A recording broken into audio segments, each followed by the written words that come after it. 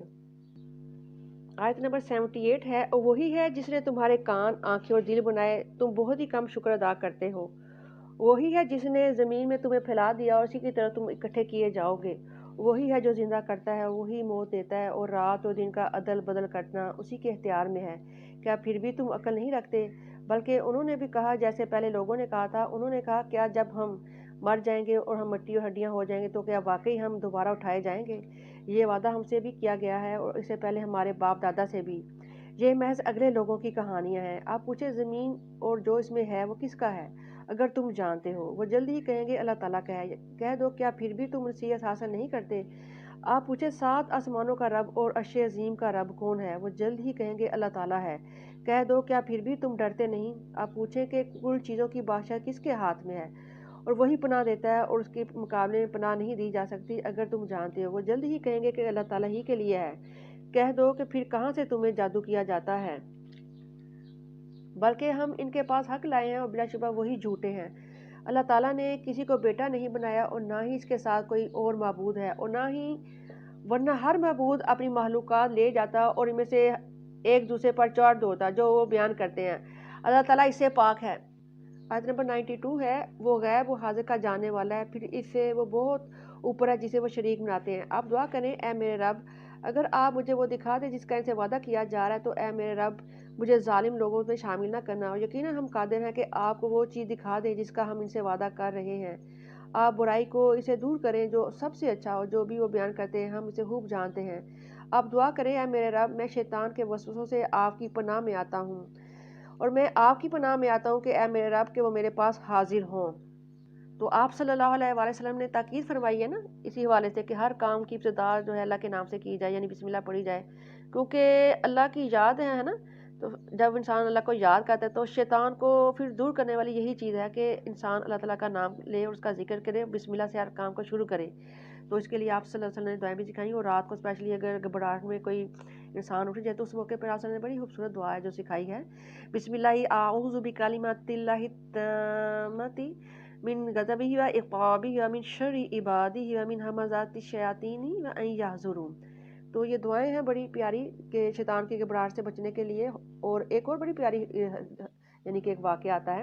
حضرت صفیہ رضی اللہ تعالیٰ عنہ کے بارے میں، آتا ہے زوجہ نبی کریم صلی اللہ علیہ وآلہ وسلم کے بارے میں، کہ وہ رسول اللہ صلی اللہ علیہ وسلم کے یعنی کہ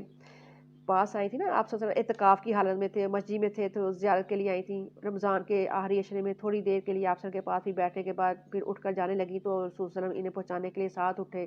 یہاں تک کہ وہ یعنی مسجد کے دروازے پر ام سلمہ کے دروازے کے یعنی قریبی پہنچ گئی تھی، تو انصار کے 2 آدمی ادھر سے یعنی گزر رہے تھے، تو انہوں نے نبی کریم صلی اللہ علیہ وآلہ وسلم کو سلام کیا، تو ان دونوں سے نبی کریم صلی اللہ علیہ وسلم فرمایا کہ تم دونوں ٹھہر جاؤ، یہ صفیہ بنت حیی تھیں۔ یعنی ان دونوں نے عرض کی سبحان اللہ یا رسول اللہ وسلم، ہم آپ کے طرف سے بدعنوانی کر سکتے تھے؟ یعنی ان دونوں پر یہ بات شاہ گزری، تو نبی صلی اللہ علیہ وسلم نے فرمایا کہ شیطان ہون کی طرح انسان کے بدن میں نا گردش کرتا رہتا ہے، اور مجھے اندیشہ ہوا کہ مبادہ تمہارے دلوں میں وہ کچھ وسوسہ ڈال دے۔ تو شیطان ہر وقت انسان کے ساتھ ہے، کیونکہ جیسے بلڈ گردش کرتا ہے شیطان بھی اسی طرح انسان کے ساتھ ہوتا ہے، تو اس کو اعوذ باللہ بھی پڑھنی چاہیے اور بسم اللہ ہر موقع پہ پڑھنی چاہیے، تاکہ اللہ تعالیٰ کی رحمت اس کے شامل حال رہے اور اس کو خیر و برکات نصیب ہوتی رہے۔ تو کوئی بھی ایسا کام جس میں ہم بسم اللہ نہیں پڑھتے ظاہر اس میں سے برکت ختم ہو جاتی ہے۔ برکت کو جاری رکھنے کے لیے اور اللہ کی رحمت کو پانے کے لیے زندگی کی ایک روٹین جو ہے نا وہ یہی کہ ہر کام کو بسم اللہ سے شروع کیا جائے اور اعوذ باللہ بھی ساتھ میں پڑھی جائے۔ یہاں تک کہ جب آیت نمبر 99 ہے، یہاں تک کہ جب ان میں سے کسی پر موت آتی ہے تو وہ کہتا ہے کہ اے میرے رب مجھے لوٹا دے تاکہ میں اس دنیا میں نیک کام کروں جسے میں چھوڑ آیا ہوں۔ بالکل نہیں، وہ بس ایک بات ہے جو وہ کہنے والا ہے، اور اس دن تک ان سب کے آگے برزخ ایک پردہ ہے جب وہ اٹھائے جائیں گے۔ تو یہاں پہ برزخ کا جو لفظ آیا ہے نا اس کو دیکھتے ہیں، ان 2 چیزوں کے درمیان جو حجاب ہوتا ہے نا، اور آڑ کو برزخ کہا جاتا ہے، یعنی دنیا کی زندگی اور آخرت کی زندگی کے درمیان جو وقفہ ہے اسے یہاں پہ برزخ سے تعبیر کیا گیا، کیونکہ مرنے کے بعد دیکھیں نا انسان کا تعلق دنیا کی زندگی سے تو ختم ہو جاتا ہے، اور آخرت کی زندگی کا آغاز اس وقت ہوگا جب تمام انسانوں کو دوبارہ زندہ کیا جائے گا۔ تو یہ درمیان کی جو زندگی ہے نا یہ برزخ ہے،